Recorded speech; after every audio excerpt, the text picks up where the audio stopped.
In life, some moments defy explanation and leave us with an unshakable sense of unease. These are 3 historical mysteries that remain unsolved and continue to baffle and haunt us to this day.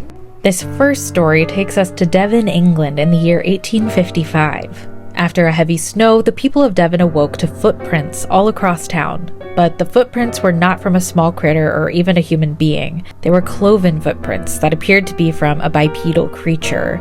An article written in the May 26, 1855 issue of Bell's Life in Sydney covered the topic of the unexplainable occurrence. It said, "The impressions of the foot closely resembled that of a donkey's shoe, and measured from 1.5 inches to, in some instances, 2.5 inches across. The superstitious go so far as to believe that they are the marks of Satan himself." The footprints were estimated to span a distance of 40 to 100 miles, and they were observed in all kinds of unexplainable places. They were in gardens, on stone walls, on rooftops, and even through drain pipes that were only 4 inches in diameter. Even stranger, the tracks stopped at people's doorsteps, as if the creatures stood outside and then turned away.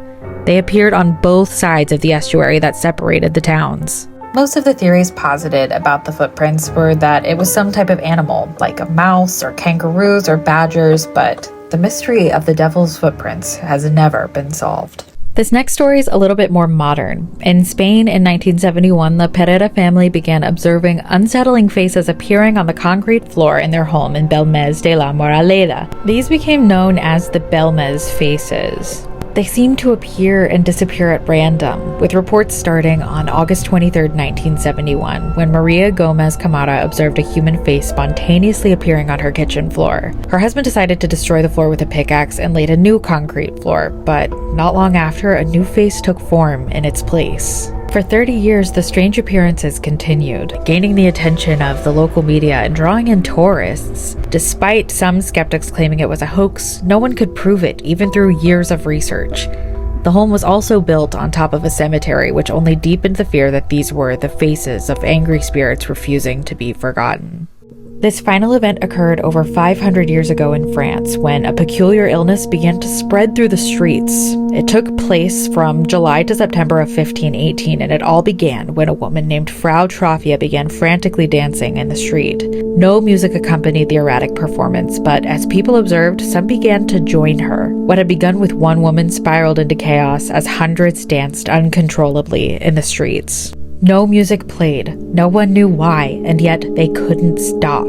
Eventually, the dancing plague had claimed over 400 victims. People would dance to the point of exhaustion, and many began collapsing in the street. Several even died from the uncontrollable, insatiable urge to dance.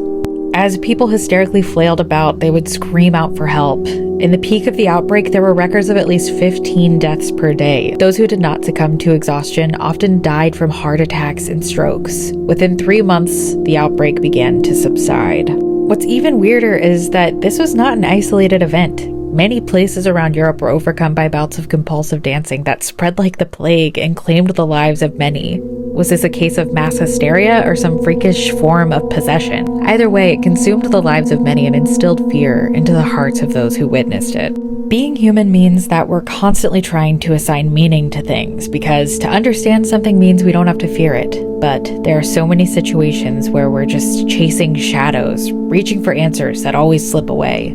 Maybe some knowledge is meant to be beyond our reach, because in those moments of searching, we realize that the real fear isn't what we can't see, it's what we can never truly know.